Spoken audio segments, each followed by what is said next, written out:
Buenas noches, soy Cris Portugal, bienvenidos una vez más a Ciudadano Político. Hoy tendremos una interesante entrevista junto al presidente del Partido Republicano, Arturo Esquella. Obviamente vamos a comentar lo más importante que ha pasado en las últimas semanas, los resultados de las elecciones de este 7 de mayo para consejeros constituyentes. Bienvenidos. Buenas noches. Arturo, ¿cómo estás? Gracias por estar acá con nosotros en Ciudadano Político. Al rey, muchas gracias por la invitación, Cris. Un gusto estar acá. ¿Cómo estás? Para los que no lo conocen en casa, Arturo Esquella, abogado, 2 veces diputado, presidente del Partido Republicano hoy en día y hoy por hoy presidente del partido además más votado en las últimas elecciones de este 7 de mayo. Arturo, ustedes tienen una posición bien marcada y no están especialmente por cambiar la Constitución al momento de enfrentar estas elecciones del 7 de mayo por los consejeros. ¿Qué van a hacer con esta victoria? Que fue una victoria contundente, tienen 23 consejeros electos.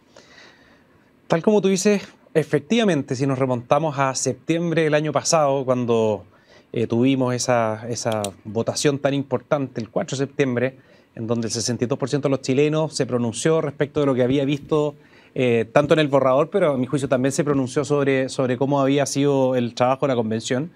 Estábamos re contentos, de repente nos convocan al día siguiente una elección, o sea, una reunión desde el Congreso, nosotros republicanos, por cierto, que fuimos, pero al poco andar eso, después de un mes de reuniones, empezaron a hablar de una nueva convención. Y es por eso lo que tú bien dices, efectivamente, que nosotros no queríamos un nuevo proceso. Siempre hemos hecho la distinción, por eso me doy el tiempo, de que no querer una nueva convención no significa que uno no quiera o que se niegue, digamos, a avanzar en cambios, en reformas a la Constitución, en revisarla completamente, si tú quieres, pero el pequeño matiz es que para eso está el Congreso Nacional. Congreso por de pronto, digamos, que se acababa de elegir, no había ningún sentido para considerarlo interdicto. Pese a eso, por cierto que este acuerdo avanzó, se hizo una reforma constitucional y tuvimos que tomar la decisión, bueno, ¿qué hacemos? ¿Nos quedamos mirando desde afuera, reclamando, pero sin participar? ¿O formamos parte del proceso llevando candidatos en todo Chile? Y tratamos, digamos, de defender lo que creemos importante y de promover las cosas relevantes adentro del futuro Consejo Constitucional. Obviamente que el camino fue el segundo y acá estamos después de 2 meses de campaña con un trabajo importante recorriendo las calles de Chile con nuestros convencionales o futuros consejeros constitucionales a puertas bueno, quedan algunos 30 días para que ellos asuman, pero ya conformes, digamos, con las decisiones como se han ido dando y en función de lo que va a venir en el futuro Consejo. Bueno, primero que nada, felicitaciones. Gracias. Gran manejo. Y te voy a hacer una pregunta que todos se hacen en casa, por lo menos las preguntas que han rondado y que me han hecho a mí desde el domingo en la noche hasta ahora. ¿Qué pasa ahora? ¿Cómo se toman ustedes? Ya están dentro del Consejo, tienen 23. ¿Van a impulsar el proceso con todo o van a tratar de buscar reformas constitucionales por otro lado? Eso es algo semántico, ¿sí? Al final del día cambiar la Constitución también es una reforma en sí mismo. Sí. La reforma, participé en muchas, yo estuve 8 años en la Comisión de Constitución, Legislación y Justicia, sí. Me tocó promover, debo haber presentado varias, de hecho hay una muy importante que quizás no vio la luz, pero que salió de la Cámara aprobada, que cambiaba buena parte de la Constitución. La verdad es que eso nos motiva. Si nadie ha dicho que el texto actual no pueda evolucionar en función de cómo ha evolucionado la sociedad. Y ese es el espíritu de todos los consejeros. Yo no sé si quienes nos ven saben que ya está funcionando este proceso. Hay un consejo o un comité de expertos que está preparando lo que se entiende va a ser el borrador sobre el cual van a trabajar los futuros consejeros. Y ahí nosotros tenemos representantes, y un representante que muy en silencio, muy haciendo la pega, más que estar haciendo puntos de prensa fuera del lugar de trabajo, ha demostrado que todos los fantasmas que trataron de instalarnos a nosotros, que queríamos boicotear el proceso por dentro, la verdad es que no es así, no es tal.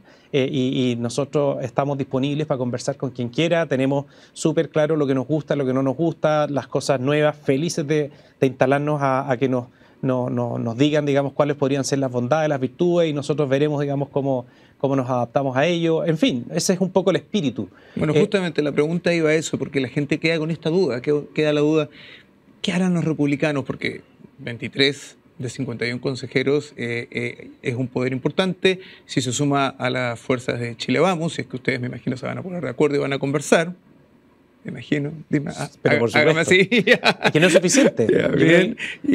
Tienen los 3/5 y tienen los 2/3, lo que les da el poder absoluto y el control absoluto del Consejo para tener una propuesta de acuerdo a los principios que ustedes defienden.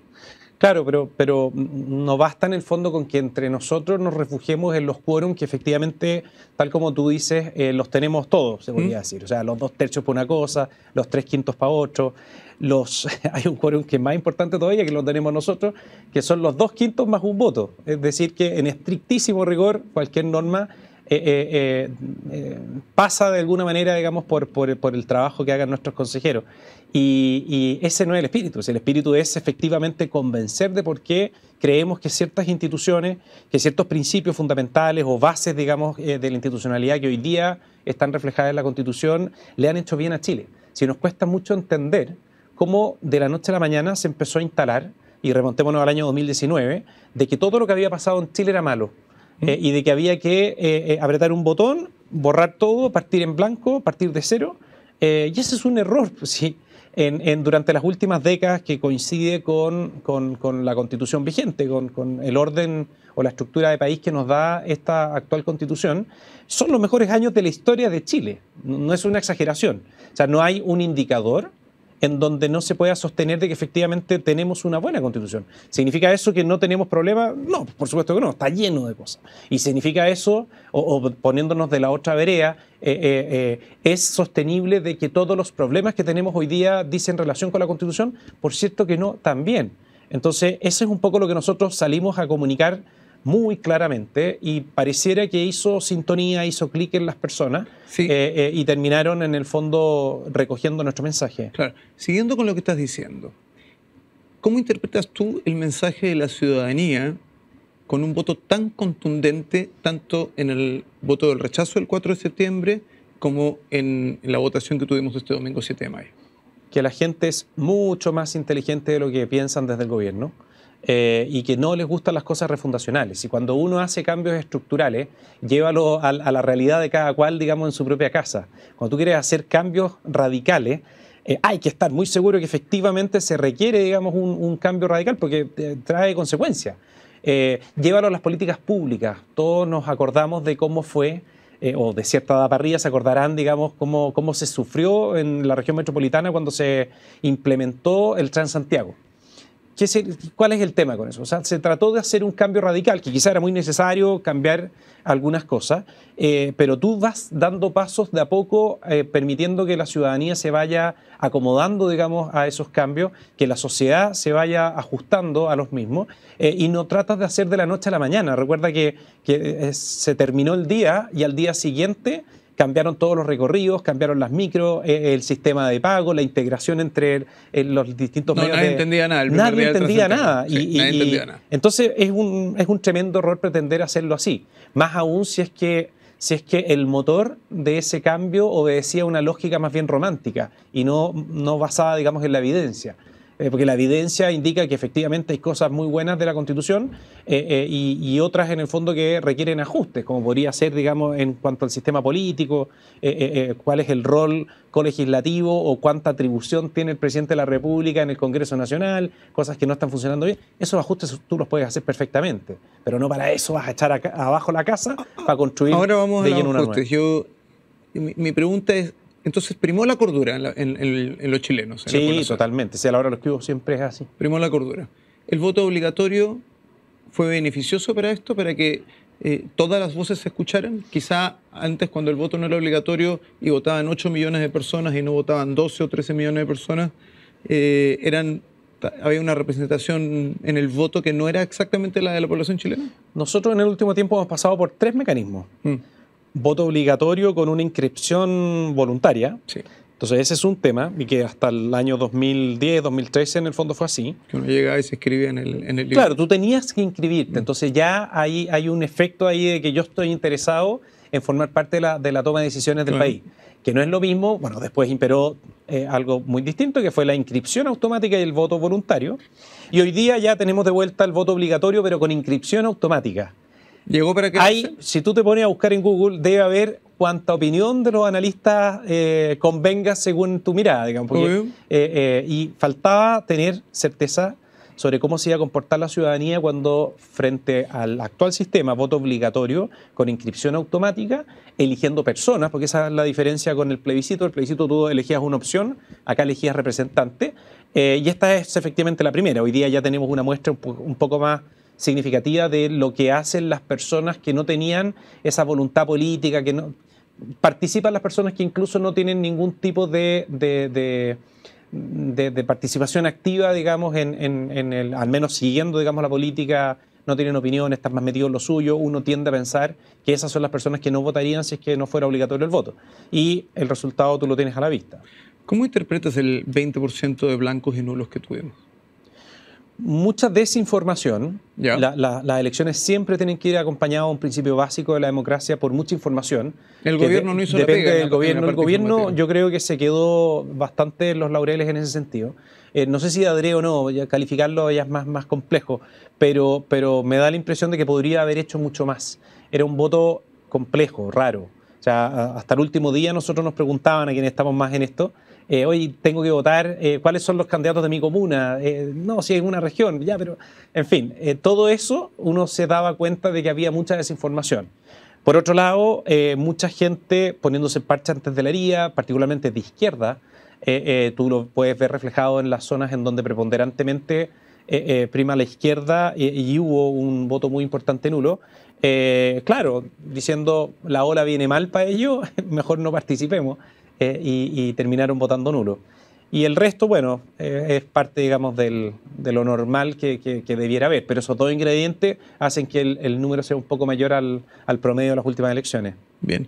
Arturo, yendo al futuro Consejo, vemos posiciones duras de algunas personas dentro de tu partido. No digo necesariamente de los que han sido electos, son declaraciones de personas que integran el partido. ¿Tú ves posible que se lleguen a consensos con personas que a veces puedan estar en la otra vereda dentro del Consejo? Yo no tengo ninguna duda. Es parte de lo que ocurre en el Congreso Nacional. En el Congreso Nacional, y dicen, tenemos una bancada muy estricta, digamos, y rigurosa, y hace noticia de vez en cuando por qué sé yo, la ley Naín Retamal, votar 2 incisos que no le gustaron mal, porque claro, efectivamente no era lo mejor para los carabineros, era más conveniente la versión que había entrado al Senado y no la que había salido. Y claro, nosotros tomamos la definición de efectivamente siempre decir lo que pensamos y lo hacemos así, aunque supiéramos que esos votos no iban a llegar. Y alguien te podría decir, ya, pero ¿para qué? Porque sí, porque en el fondo la lectura que hacemos cuando nos creamos como partido es que en el para qué, en esa pregunta, se dejó estar la derecha y la izquierda nos pasó por el lado, culturalmente hablando. Y eso es lo que nosotros no tenemos que permitir. La batalla cultural. La batalla cultural en términos generales, y por eso nosotros nos hacemos ver más que un partido. Hay un movimiento, toda una organización de la sociedad civil que gira en torno a promover, digamos, las ideas republicanas. Vamos al corazón de la pregunta. No, yo no tengo ninguna duda que tal como ocurre en esas instancias, en comisión, en el Congreso Nacional, en donde efectivamente los 13 de una comisión, incluidos los republicanos, se ponen de acuerdo en un texto determinado porque el experto de la materia fue y les dijo, miren, hagan esto, y otro experto, invitado por otros parlamentarios, dijo lo mismo, hagan esto, y todos siguen eso es muy normal en el Congreso. Acá incluso va a ser más fácil. Porque cuando tú te sientas a debatir el contenido de una constitución, tú sabes que tiene que representar una mayor cantidad. Tú te predispones, digamos, a lograr, por de pronto por los quórum, pero más allá de eso, ya nosotros al menos manejamos, estamos muy claros de que es fundamental que todo se sienta muy reflejado. Dicho eso, nosotros sí nos sentimos, y hay que decirlo, porque nuestra vara de comparación siempre va a ser el texto de la Constitución actual. Entonces uno podría decir, mira, vamos a hacer todo lo que esté a nuestro alcance por ir incorporando las distintas miradas o los temas que se debaten, pero es muy probable que va a haber 2 grandes o 3 grandes temas que van a imprimirle la novedad necesaria a nuestra carta fundamental, o al borrador, digamos. La gente decidirá en el plebiscito. Como por ejemplo, ¿se te ocurre? A mí se me ocurre uno, pero yo no estoy electo, digamos, pero puedo opinar. Yo creo que tenemos un tema pendiente en materia de descentralización, fíjate. Y es precisamente una de las materias en donde no hay un sesgo ideológico de ningún lado. O sea, es algo técnico, es algo que tiene que ver con idiosincrasia, tiene que ver con los conocedores del funcionamiento del Estado, qué es lo que creen más conveniente. Creo que ahí, sin poner el apellido, hay que ver, una cosa es el titular de descentralización y otra cómo tú lo aterrizas a algo concreto. Y esa bajada creo que perfectamente se puede construir sin ningún problema con miradas, digamos, de los distintos sectores políticos. Te preguntaba lo anterior, Arturo, sobre cómo veías tú la posibilidad de que se llegaran a ciertos consensos, porque sería natural pensar de que existe un pequeño riesgo a que la población pueda tener después, en un plebiscito de salida, algún voto de castigo, si es que la actitud de la convención o el consejo en general fuese la misma de la que vimos un año atrás, donde primaban las peleas, primaban solamente un solo punto de vista, se golpeaba la mesa, no dejaban... recordemos, a los convencionales de derecha los tenían, pero básicamente a un lado. Quizá existe un pequeño riesgo de que la población pueda o no castigar algo tan duro. Claro, pero tenemos algo a favor, que contamos con la experiencia pasada y eso genera una gran prevención transversal. O sea, todos hacemos lectura. Ya no quiero estigmatizar más al señor que se mandó una frase tan particular que todos lo han citado. Hay que decirlo, Stingo. Lo puedo decir yo por lo menos. Dilo tú, pero ya me ha tocado decirlo tantas veces que bueno, da lo mismo. Frase para el bronce. El tema es que eso lo tienen todos súper claro. O sea, el mea culpa que hizo el presidente de la República hace algunos días después de la elección, diciendo, mire, nos equivocamos, no cometan el mismo error, dándonos genuinamente, digamos, un consejo, eso lo tenemos súper internalizado, o sea, antes de la elección. Nosotros sabíamos que nos iba a ir bien, por de pronto no para sacar 23, digamos, pero sabíamos que iba a ser relevante la participación del Partido Republicano y por lo mismo teníamos súper trabajado, se podría decir, o masticado la idea de tratar con mucha cautela eso. Acá no venimos a imponerle las ideas a nadie, sino que a convencer con los mejores argumentos sobre qué es mejor para Chile. Bien, nos vamos a ir a una pausa, pero antes de la pausa me gustaría comentar el discurso que dio el presidente Boric finalmente en la noche, bastante conciliador y además diciendo, por favor, no cometamos los mismos errores que cometimos nosotros. Nos falta ver la voltereta, lamentablemente el presidente Boric nos tiene acostumbrados a que un día dice algo y después las fuerzas de izquierda extrema dentro de su propia coalición lo hacen decir algo distinto. Ojalá se mantenga por el bien de Chile. Eso esperamos, veamos qué va a primar ahí, igual corazoncito. Bien, nos vamos a una pausa, seguimos con el presidente del Partido Republicano, Arturo Esquella. ¿Sabías que Grupo Patio trabaja día a día con un propósito claro? Unir personas y enriquecer más sus vidas. Descubre mucho más en patio.cl. Estamos de regreso en Ciudadano Político junto al presidente del Partido Republicano, Arturo Esquella. Arturo, hay un término que yo creo que a ustedes no les acomoda, no les gusta, que es extrema derecha. ¿Por qué? O sea, no por qué, voy a replantear la pregunta, está claro el por qué. A los de extrema izquierda les conviene que exista el antagonista, pero ¿por qué alguien podría decirle al Partido Republicano extrema derecha? ¿Y por qué no? No, hoy día quien dice eso, en definitiva, a estas alturas, por de pronto, no son más que quienes quieren instalar una lógica en esa línea. Y la verdad es que se va cayendo un poco el elemento o el argumento, porque en el fondo hoy día tratar de extremo a 3,5 millones de personas en Chile, que es un porcentaje significativo de la población, es como un poco loco, digamos, o sea, no es muy coherente. Y lo mismo nos pasó cuando al principio, no sé si recordarás, pero al principio trataban de instalarnos como que éramos medios populistas. Porque en el fondo nosotros decíamos hay que combatir en materia de seguridad particularmente. Cuando decíamos que había que llevar a las Fuerzas Armadas a cuidar la frontera, particularmente en la zona norte, cosa que hoy día está pasando y todos misteriosamente se alinearon, digamos, con esa lógica. Cuando planteábamos algo quizás, claro, que lo caricaturizaron mucho, pero que había que instalar una barrera material en ciertos lugares en donde la geografía no te permite tener algún grado de control mayor en el norte, pensando en la inmigración ilegal. Y hablábamos de una zanja porque es más barato que un muro, digamos, pero el tema es tener algo material que impida el contacto físico entre quienes se están resguardando y quienes están entrando a la fuerza. Claro. Es algo súper razonable, que por de pronto a todo esto se hizo más conocido en la campaña presidencial por parte nuestra, pero ya lo había instalado, o la idea incluso empezando a ejecutarse por parte del segundo gobierno de Michelle Bachelet. Entonces, nos trataron de populistas y con el paso del tiempo, cuando se fueron dando cuenta, ya con parlamentarios votando leyes, algunas de ellas evidentemente requieren explicaciones mayores en el ámbito técnico, entonces resulta bastante impopular si es que nos cuentan con una explicación, tomar un punto, una posición. Nosotros sin ningún problema la tomamos sabiendo qué es lo que corresponde. Ejemplo, 40 horas. Nos encantaría tener esa política pública o apoyarla, porque hoy día igual se va a tener, ganó. En la jornada laboral me refiero a la reducción a 40 horas. Y evidentemente que es una aspiración máxima como país. Nos encantaría incluso llegar a la lógica de Francia, tener 35 horas. Pero hay varios pasos previos para eso, para no colapsar la economía.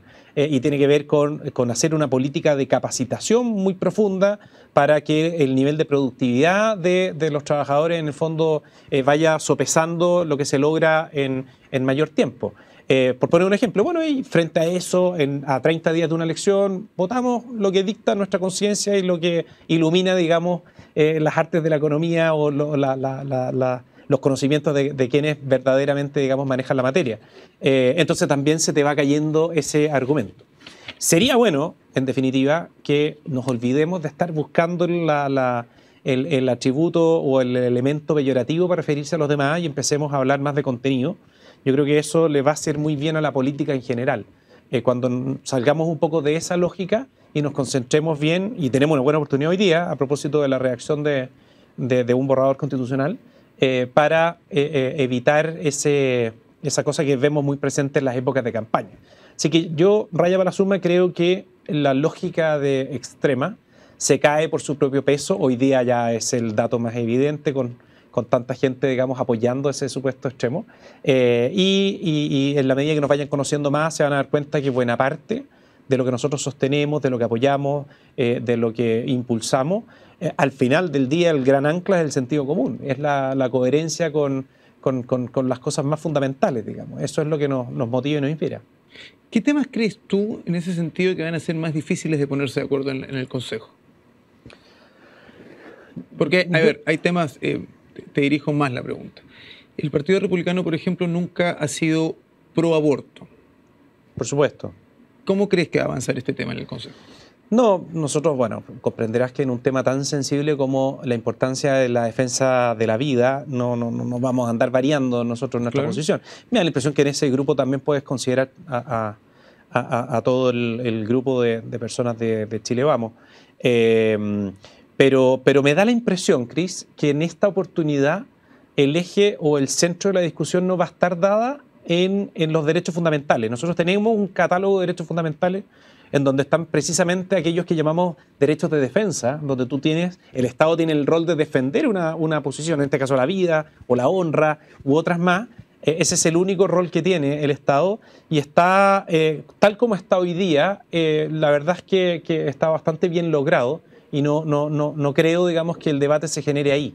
Se va a generar en otras materias. Sí, ¿hay tiempo para entrar a debate a temas tan profundos? Porque son 5 meses los que tienen para redactar una propuesta, ¿verdad? Sí, pero tú vas a tener por de pronto, insisto, el ejercicio anterior algo sirve, porque ya muchos temas, estos son más obvios, y uno tiene sus posiciones súper claras en temas tan profundos como el que estás planteando. Y difícilmente, así como nosotros tenemos una posición súper clara en la defensa del derecho a la vida, me da la impresión de que cualquier persona que está más o menos en política, en esos temas, sigue su línea y bueno, habrá algunos que culebrean, digamos, pero pero la mayoría de los actores yo creo que va a ser bastante claro. No, hay otros temas que son más, que yo creo que van a estar en el ojo del huracán, porque están demostrando que dicen relación con la manera en que se administra el país. No sé si has visto lo que ha salido del Consejo de Expertos, del Comité de Expertos, a propósito del fraccionamiento político. Han estado un poco callados las últimas 2 o 3 semanas, estaban un poquito esperando a que pasara esta elección. A mí me encanta que estén callados, lo encuentro muy bueno. Ojalá que el Consejo futuro también. Si al final, cuando tú politizas las cosas, cuando tienes a un grupo de consejeros en el antiguo proceso, los convencionales hacían fila para ir a dar sus declaraciones y quién hacía la cuña más, no sé, estridente. Eso no conduce, digamos, a llegar a un texto común. No importa. Entonces, si lo dejamos en el ámbito técnico, invitamos a los expertos a participar, a las universidades, a los centros de estudio, que ellos vayan dando su opinión. Por de pronto, digamos, los partidos apoyando, dándoles soporte, digamos, intelectual a cada uno de los consejeros. Yo creo que se podría esperar que haya un buen texto el día de mañana. Me da la impresión, al menos en nuestro espíritu. Arturo, tengo que hacerte otra pregunta. A ver. ¿Cuál es tu posición con el matrimonio igualitario? Yo creo que el matrimonio es entre un hombre y una mujer. Por de pronto el matrimonio civil tiene relevancia, o la relevancia jurídica se basa precisamente en las consecuencias que se pueden esperar de una unión entre dos personas, en este caso desde la perspectiva civil del Estado, un nuevo ciudadano, es decir, los hijos. Ahí la principal razón para que el Estado se meta en algo tan íntimo, digamos, como andarse metiendo, digamos, en la vida sentimental de las personas, al final del día, que es el eje central, digamos, de contraer un matrimonio. Pero hoy es ley, por ejemplo. Está bien, pero desde ese punto de vista, bueno, tengo mi opinión.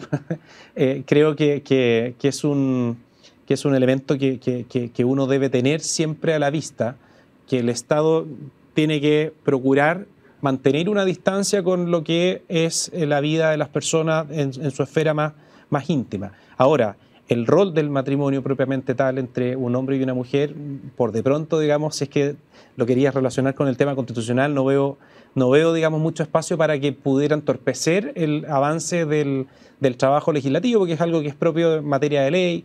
Nadie podría tener, digamos, una intención de confundir estas materias con el debate constitucional.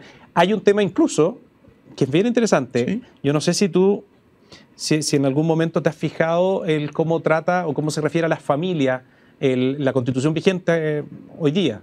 ¿Y por qué no define familia? Que podría generar un conflicto importante ideológico y un poco, digamos, la misma línea de lo que tú estás preguntando a propósito de si es que esta se basa, digamos, en el matrimonio entre un hombre y una mujer, o si es que en el fondo no hay matrimonio y familia, no hay familia.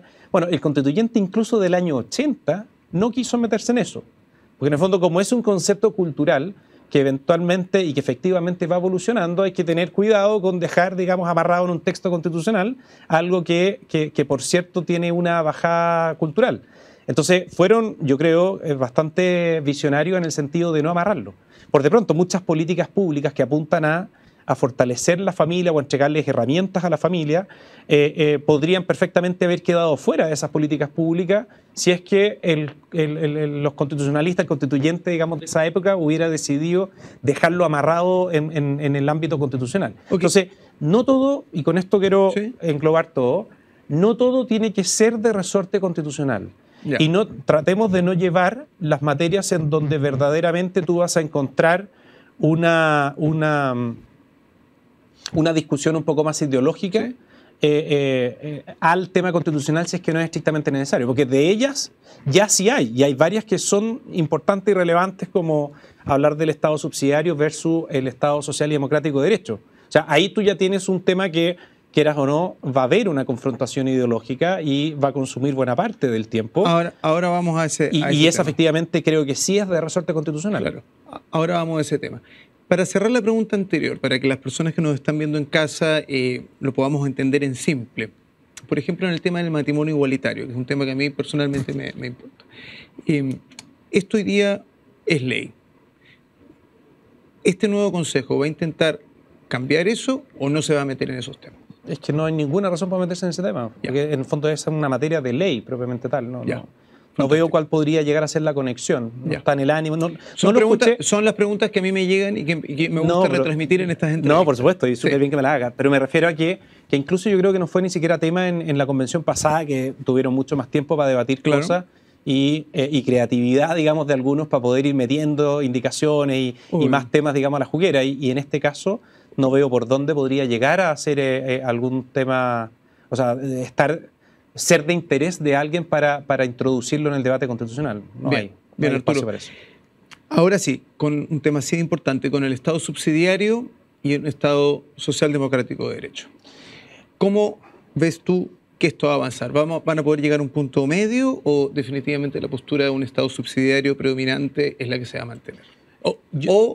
Sí. Lo que hemos oído estos días que no son que no es que no sean incompatibles, que se puede... Te cité el caso de esta disyuntiva entre ambos como ejemplo de lo que en este caso sí es de resorte constitucional. ¿Por qué? Porque cuando nos referimos a esa circunstancia o a esta disyuntiva, nos estamos refiriendo a cuál es la función propiamente tal que tiene que tener el Estado para con el resto de la sociedad. Y en eso nosotros nuevamente hemos sido sumamente claros en sostener de que buena parte del éxito de Chile ha tenido que ver con incorporar a la provisión de las distintas necesidades, ese cargo, digamos, de las necesidades de la sociedad, también a la sociedad civil, a los particulares. Eso yo creo que es parte, digamos, del éxito de Chile. Por de pronto, cuando tú hablas de un Estado social de derecho, tú estás también incorporando una lógica de universalidad, es decir, políticas que son universales. ¿Te acuerdas cuando se debatía el financiamiento de la educación superior? Yo creo que por ahí podemos iluminar a quienes nos están viendo. Muchos decían, no, o sea, en el fondo esta política pública tiene que llegar a todos, tiene que ser universal. Es decir, el Estado le va a estar pagando la carrera universitaria a las personas más millonarias de Chile. Y habíamos otros que decíamos, pero ¿cómo si la plata, los recursos del Estado no son suficientes para hacerse cargo de las personas más vulnerables y vamos a estar derrochando plata que perfectamente los particulares podrían por su cuenta, digamos, proveer? Entonces, te lo cito como ejemplo porque ese es un tema relevante. Doctrinariamente se entiende el Estado social como algo universal. Ahora, tú dijiste algo muy bien, porque tiene que ver con la manera en que se plantea. Esto está dentro de de los bordes. Es el borde número 5, que seguramente es el que más chispas les sacó a los que lo redactaron. Porque trataron de hacerle un guiño a un mundo, el mundo más de izquierda, instalando, digamos, esta declaración de Estado social y democrático de derecho, pero también incorporaron en la parte final el que, no me acuerdo exacto cómo era el texto, pero un guiño, digamos, a que la provisión de estas necesidades puede ser hecha, por cierto, digamos, por los particulares. Creo que usa incluso explícitamente, digamos, el término. Y eso te dice, mire, ese borde la verdad es que es tan amplio que permite perfectamente darle espacio, hay cancha, se podría decir, para que los consejeros puedan dar con una redacción que los satisfaga a todos. Yo creo que perfectamente podrían llegar a la lógica de hoy. Nosotros no tenemos una definición de Estado subsidiario hoy día inserta en la Constitución como tal, como definición, sino que uno lo extrae particularmente, digamos, del artículo primero. Pero al mismo tiempo uno dice, bueno, por de pronto el Estado juega un rol fundamental en la provisión, digamos, de lo necesario para satisfacer las necesidades, valga la redundancia, de las personas. Y nadie ha dicho que eso colisiona con esta lógica de Estado subsidiario. Yo no me he encontrado, digamos, con algo así. No ha sido impedimento para ninguna política pública de los más de 20 años de gobiernos de izquierda que hemos tenido. Entonces, ¿cuál sería el sentido de buscar pleito donde no lo hay? Porque el borde efectivamente te da esa banda ancha, digamos, para que logren un buen texto. O sea, ahora va a depender igual de ellos, claro, y el debate y cómo lo conducen y cómo lo manejan. Se ha dicho en fácil, el Estado tiene que estar presente donde hay que cubrir las necesidades de la población y los privados pueden desarrollarse donde tengan que desarrollarse. Pueden convivir los dos mundos. Sí, es un poco más complejo el término. Dicho en fácil, no, por eso lo dije. Sí, dicho en fácil, Es que incluso hay ciertas funciones del Estado que son, llamémoslas, connaturales. Y eso significa que solo el Estado las puede resolver y las puede abordar. Y no corresponden a los particulares. En cambio, las subsidiarias son las que por su naturaleza le corresponden a los particulares, pero dadas determinadas circunstancias, efectivamente las termina absorbiendo o asumiendo el Estado. Educación es un buen ejemplo. Sí, claro. O sea, si no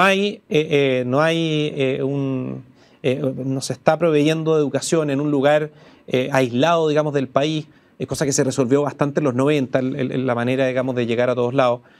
Bueno, y con el paso de los años se ha hecho súper bien eso. Pero si no lo hubiera, en la hipótesis que no lo hubiera, por cierto que el Estado tiene el deber de asumir ese rol. De llegar. De llegar y de asumirlo, y aunque no haya ni un particular interesado. Entonces, tú ves que mira la pandemia, otro ejemplo en otro mundo. ¿Cómo un particular podría haber asumido el rol de centralizar la información de cuáles son las camas críticas? ¿Te acuerdas que había como...? Fue un manejo impresionante. Claro, y eso... Ningún privado hubiese podido lograr ese... No tiene cómo, y efectivamente el Estado asume ese rol, y disponiendo y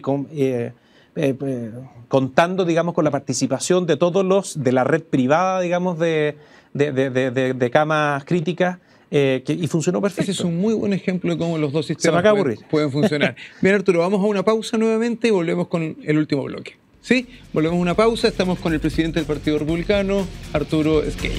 Volvemos. ¿Sabías que Grupo Patio trabaja día a día con un propósito claro? Unir personas y enriquecer más sus vidas. Descubre mucho más en patio.cl.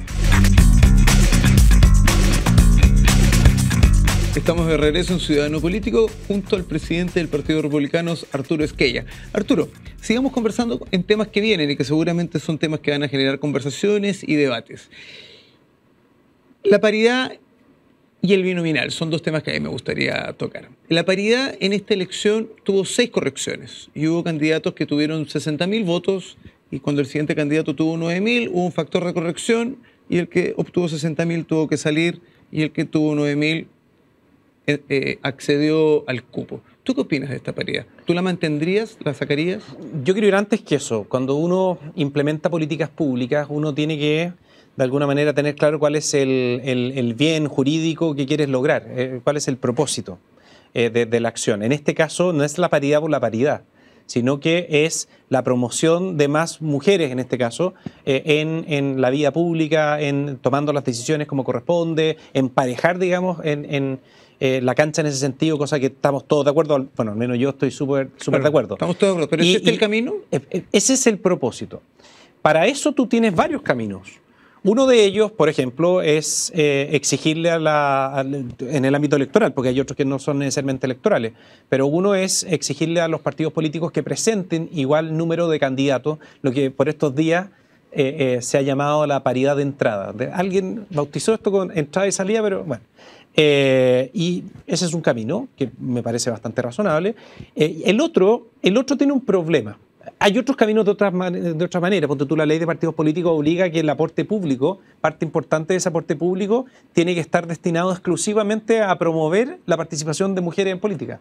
Y se gasta sí o sí un porcentaje, creo que el 10% de los recursos del Estado destinados a la política en promover mujeres. Y puede haber otros más también. Bueno, en cuanto a la paridad de salidas, como se ha dicho, acá tú tienes un problema porque te topas con otro bien jurídico bastante protegido y de envergadura, digamos, significativo y relevante. El voto. Como lo es, claro, la democracia, ser justos, digamos, con la elección que soberanamente han tomado los ciudadanos. Entonces, cuando tú llegas al caso de que ya tienes en 6 oportunidades, vas a afectar la elección, más que en 6, hubo 6 correcciones, entonces quiere decir que es el doble. Vas a afectar, digamos, la voluntad del elector o de los electores eligiendo a una persona o entregándole el escaño a una persona que no necesariamente era la que correspondía por voto. Yo encuentro que es medio complicado. En la convención primera obró totalmente en contra de lo que supuestamente es el propósito, que es la promoción de mayor cantidad de mujeres en política. Fue al revés. Salieron muchas más mujeres para que entraran y hubo que corregirlo para que entraran hombres.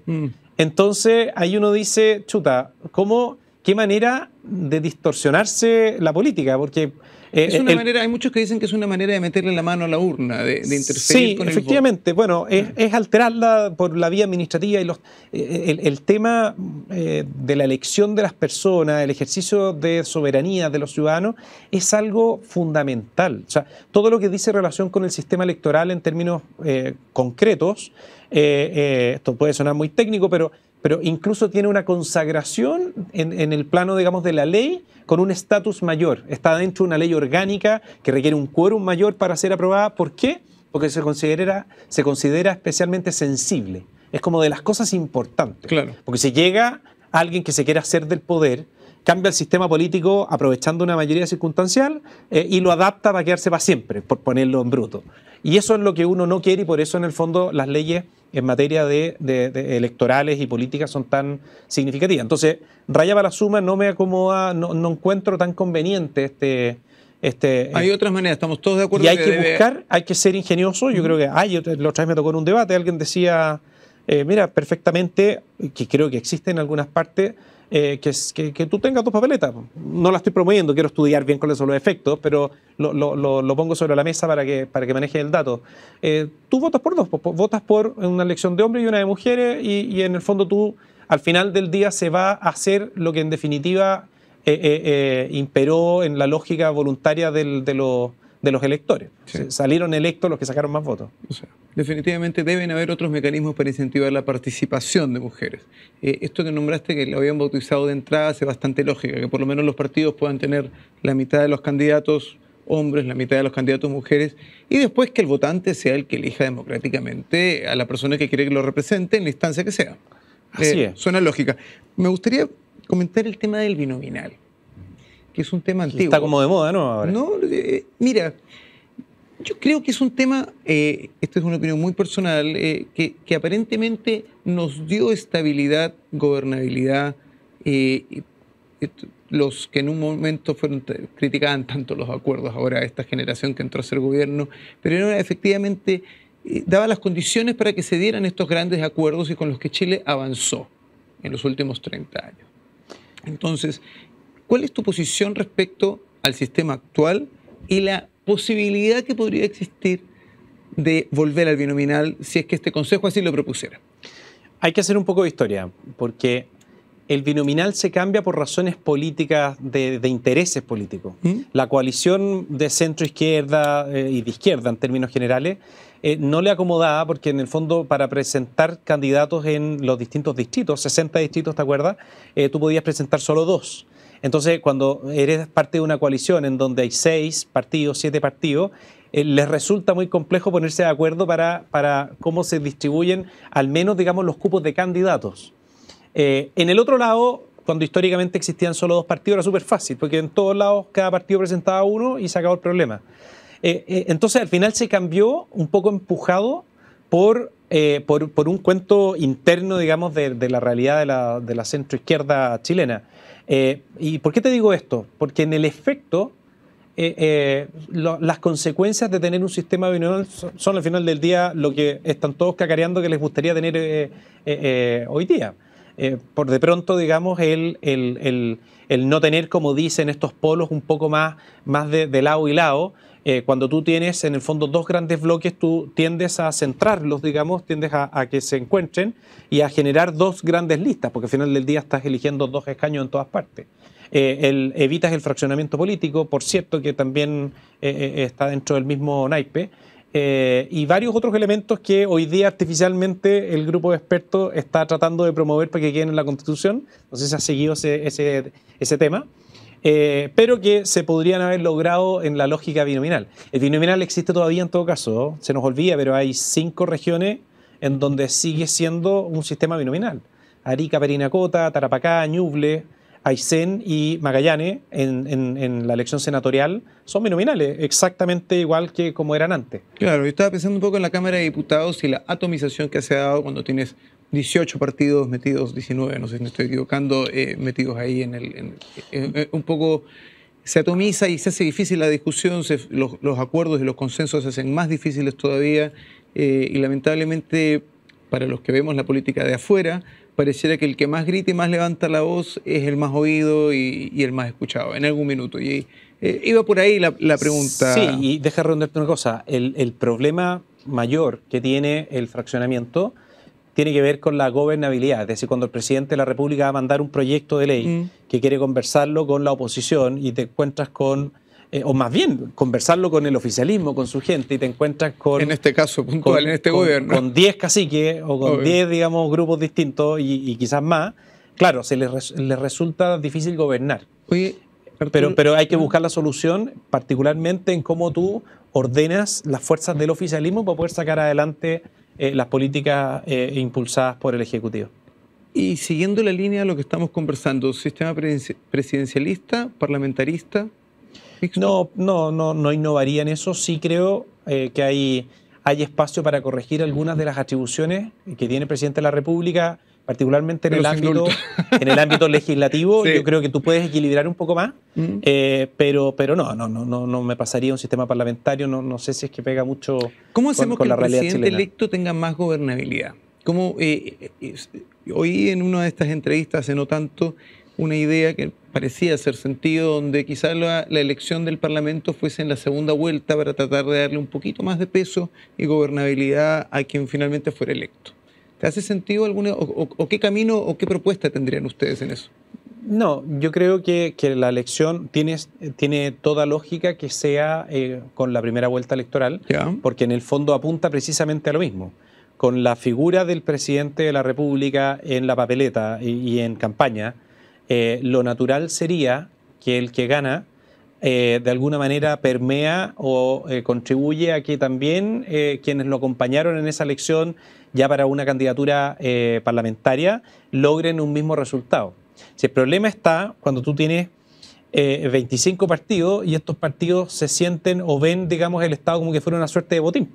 Y ven en el fondo que el presidente va a tener que elegir 23 ministros y creen en el fondo que por razones matemáticas les tiene que tocar uno, así como que ya, yo les mando al ministro de Transporte porque me tocó. Así no, es. O sea, ahí es en donde yo creo que hay que fortalecer más la figura del presidente, evitar ese comportamiento de los partidos políticos y al mismo tiempo, y no es contradictorio, sino que está en la misma línea, fortalecer a los partidos políticos en cuanto, digamos, a lo que ocurre con los parlamentarios que son elegidos por un mismo partido, son presentados por uno, pero al día siguiente actúan de una manera más díscola, digámoslo, y es más difícil el poder... no sé, hacer equipo, digamos, con ellos para que impulsen o apañen. Si un parlamentario renuncia o se cambia de partido, ¿la silla del Congreso queda en manos del partido?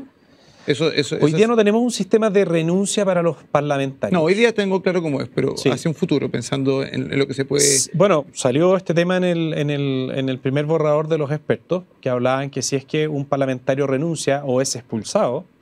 o ese expulsado del partido político perdería el escaño porque el partido político fue el que lo presentó.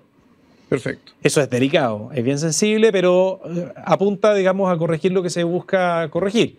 Hay que ver cuáles son las consecuencias de esto. Es como tomarse un remedio. O sea, tú te tomas un remedio para la cabeza, sabemos en el fondo que le va a hacer bien porque va a descomprimir, pero puede que te esté haciendo mucho daño en otras partes también, por de pronto el hígado. Entonces, eso es lo que hay que estudiarlo profundamente y al margen del calor de la contingencia. ¿Y el periodo presidencial para ti debería mantenerse en 4 años, cambiarse a 6, 4 con reelección? No, yo lo mantendría tal cual. Hay que tener ojo con el intervencionismo de los presidentes. Quizás, pero eso ya sería pensar, cuando tú dices 4 años con reelección inmediata, al final del día tú estás hablando de un periodo presidencial de 8. De 8 con una válvula de escape al medio. Como en Estados Unidos. Claro, exacto. ¿Por qué? Y como eran los orígenes de la República en Chile, pero era con periodo de 5. Mi pregunta va porque quizá en 4 años, acá todos sabemos que el último año está totalmente presidencializado en cuanto a candidaturas de todos los partidos. Sí. Entonces quizá 4 años suena a un primer año de instalación. Son como 2 años reales. Claro, y el último año, si no te fue bien, ya tienes candidatos hasta de tu lado. El tema es pensar en un mal gobierno durante 8 años, en el fondo. No. Ese es como la otra cara de la moneda. No saldría reelecto. No saldría reelecto, sí, es verdad. Es verdad, y eso ha ocurrido. O sea, no me imagino un presidente Boric siendo reelecto. Yo tampoco. Yo tampoco. Ya hay casos en los sistemas, en los países en donde efectivamente existe la reelección inmediata, hay casos de personas que no se reeligen. En el Parlamento, por de pronto, hay algunos que se presentan a reelección y no los eligen también. ¿Tú lo dejarías así entonces, en 4 años sin reelección inmediata? No, me gustaría escuchar más, meterme en el detalle y ver bien. No descartaría a priori lo que te acabo de decir del sistema norteamericano, pero hay que estudiarlo bien, hay que ver cuál es la consecuencia. Bien, aprovechando que entramos al tema del presidente Gabriel Boric. Muchos dicen de que después de este resultado contundente, el presidente ya debería estar en este momento oyendo lo que dice la población, con 2 elecciones contundentes sobre el 60% en contra de ellos en 6 meses. ¿Para ti terminó el gobierno del presidente Gabriel Boric en cuanto a sus iniciativas y las políticas matrices que tenía? Yo esperaría que haga una buena lectura de lo que pasó el domingo pasado. O sea, eso es evidente. Eso no se lo podemos imponer por decreto, pero sí, si son lo suficientemente hábiles, se debieran dar cuenta que acá hay un rechazo muy profundo a la lógica refundacional, a los cambios radicales, a toda la batería de cosas que particularmente vimos en la primera vuelta presidencial y que de alguna manera, digamos, han estado dando vueltas en este primer periodo, más bien año y medio, no sé cuánto llevamos, de presidente Boric. Entonces ahí es en donde tienen que hacer el costo, se podría decir, mire, no están las condiciones para avanzar, por ejemplo, en una reforma tributaria, estamos a puertas de una recesión y están hablando todavía de subir los impuestos, es una cosa realmente muy extraña. Y eso debieran leerlo. Me da la impresión de que los economistas o quienes más o menos tienen claridad de lo que ha pasado en otras partes del mundo van a aconsejar el no perseverar en una lógica de alza de impuestos. Quizás si es que tienes algún tipo de fijación con el tema tributario, bueno, concentra tu energía en simplificar el sistema o en algo similar, digamos, o en potenciar o impulsar con algún beneficio tributario a las pymes para reactivar la economía. Pero no en insistir en el proyecto como lo tenías planteado, básicamente. El presidente. Por de pronto que no. De hecho, nosotros tuvimos hace no mucho una reunión con el ministro Marcel, antes de las elecciones, y que nos decía que estaba como una ronda de escuchas, quería escuchar a todos los partidos políticos. Nosotros le dijimos lo que opinábamos, lo que te estoy diciendo en este minuto, pero me da la impresión de que todavía no están descartando el volver a la carga con un alza de impuestos, y eso creo que sería muy, muy malo para Chile. Bien, estamos acercándonos al final de la entrevista, Arturo, y hay una pregunta que no puedo dejar de hacer. Hemos visto en el desarrollo de los últimos meses que se han creado una especie de 2 derechas. La derecha de Chile Vamos y la derecha del Partido Republicano. Todos sabemos que en el momento de las elecciones está candente la cosa, las palabras van, vienen. Ahora que los resultados están claros y hay una responsabilidad para con el país de parte de los partidos de derecha, ¿van a sentarse a conversar? ¿Va a ser fácil sentarse a conversar? ¿Lo vas a promover como presidente de tu partido? No veo ninguna dificultad, o sea, en muy poco tiempo, y también me ha correspondido a mí impulsarlo en su minuto para las cosas que verdaderamente requieren la participación de ambos mundos, como tú dices, que tampoco es como para armar 2 almas, me hablaban el otro día. No. La verdad es que hay bastantes coincidencias, entonces hay que centrarse más en las coincidencias.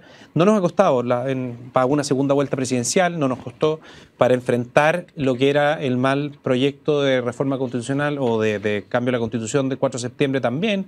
Hicimos una campaña juntos en el rechazo y funcionó bastante bien. Para las cosas importantes, creo que de todas maneras, por de pronto, digamos, para la reacción de la el futuro borrador constitucional para diciembre de este año, eso se va a dar sin ninguna duda. Sí es relevante que adquieran mayor relevancia quienes van a estar ahí, entonces hay que esperar un poco que ellos vayan tomando posición del trabajo que se les va a venir encima, conocer un poco más a quienes están al otro lado de la vereda. Entre nosotros hacemos 3/5, pero igual hay o 2/3, hay 1/3, digamos, que hay que conocer bien qué es lo que tienen en mente y primero ahí veremos cuáles son las cosas que nos unen y vemos cómo se enfrentan, digamos. Bien, por lo pronto, para los ciudadanos que somos interesados en política, yo creo que sería una muy buena noticia que los partidos de derecha pudiesen llegar a algún acuerdo o entendimiento en el corto plazo y dar señales. Las señales son importantes. Pero es un mal ejercicio, Cris, el que nosotros nos juntemos, digamos lo que nos gusta, como un poco haciéndonos, ya que tenemos los 2/3, vamos a discutir entre nosotros la constitución que queremos y ahí salir a proponérselo a los demás. No sé si es la dinámica mejor. No, acá estamos pensando... Yo creo que tienen que ir paso a paso o materias por materia. Y en el contexto, digamos, del debate en el consejo, en el futuro consejo, ir resolviéndolo también incorporando las otras miradas. No basta con contar con la voluntad de Chile Vamos y de Republicanos. Hay que tratar de entusiasmar el resto. Bien, yo lo decía no solamente por estas elecciones, Arturo, o sea, por el trabajo del Consejo que vienen dos años electorales, vienen las municipales, vienen las presidenciales. Ojalá este bloque pudiese trabajar unido y avanzar unido más allá de las diferencias legítimas que pueden existir, que son las mínimas, son mucho más las coincidencias, entiendo yo. Sí, pero ojo una cosa, que lo vimos presente en el proceso actual y con un resultado muy exitoso. Es un error pensar que es un bien en sí mismo el tener, por ejemplo, una lista propia de candidatos. O sea, sostuvimos hasta el cansancio que era conveniente para el resultado final llevar 2 listas. Así fue y mira los resultados. Hay que respetar en el fondo las identidades y los roles que tiene cada proyecto. Nosotros nos desprendimos de esos partidos y formamos algo nuevo en el cual se sintió mucha gente identificada que antes no veía un partido en donde reflejarse. Eso tiene un valor, claro. Y eso hay que mantenerlo. Y tiene un valor también, si es que en el fondo nuestras definiciones un poco más nítidas, a algunos les incomodan, porque también rescatan algunas cosas de la centroizquierda, darles esa libertad para que ellos vayan y recojan o hagan, digamos, algún tipo de cercanía con ese mundo, también es algo relevante, que es un poco como se está configurando hoy día el escenario político. Entonces, yo creo que hay que ser respetuosos de la identidad que tiene cada uno, en este caso el Partido Republicano y los partidos de Chile Vamos, y estar siempre disponibles en el fondo para que las cosas en las que nos vamos a requerir las podamos enfrentar juntos. Y para eso hay que cuidar mucho las formas, hay que cuidar el cómo nos relacionamos, y eso es vital, digamos. Creo que eso es el próximo desafío en el escenario político en este lado de la vereda. Bien, Arturo, nos acercamos ya al fin de la entrevista. Tengo una pregunta final. Si tuvieses un café privado con el presidente Gabriel Boric, el presidente Gabriel Boric se llama Arturo, necesito un consejo, por favor, esto no se va a enterar nadie, tomémonos un café, necesito el mejor consejo que me puedas dar. ¿Qué consejo le darías tú al presidente Gabriel Boric? Yo le diría que baje 2 cambios en las reformas estructurales, en el fondo en el programa original. Le señalaría, digamos, que efectivamente es lo que ha ocurrido en los últimos 3 o 4 gobiernos, en donde no tenían una idea en un programa de gobierno y tuvieron que hacer otra en vista de las circunstancias, y que termine en el fondo bien su gobierno concentrándose 100% en hacer todos los esfuerzos necesarios para mejorar las condiciones de seguridad del país. Si es que hace eso, o al menos en el fondo una parte de lo que esté a su alcance, creo que podría mejorar un poco la evaluación que hoy día está en el suelo de parte de su gobierno. Bien, Arturo, muchas gracias por la entrevista, gracias por haber estado acá en Ciudadano Político. Esperamos verte y tenerte nuevamente por acá. Gracias a ti, pues. Que estés muy bien. Muchas gracias por habernos acompañado. Hoy en Ciudadano Político estuvimos junto al presidente del Partido Republicano, Arturo Esquella. Recuerden vernos en Agricultura TV y a través del canal 182 de Zapping. Nos esperamos todos los miércoles a las 10 de la noche. Hasta la próxima semana. Gracias.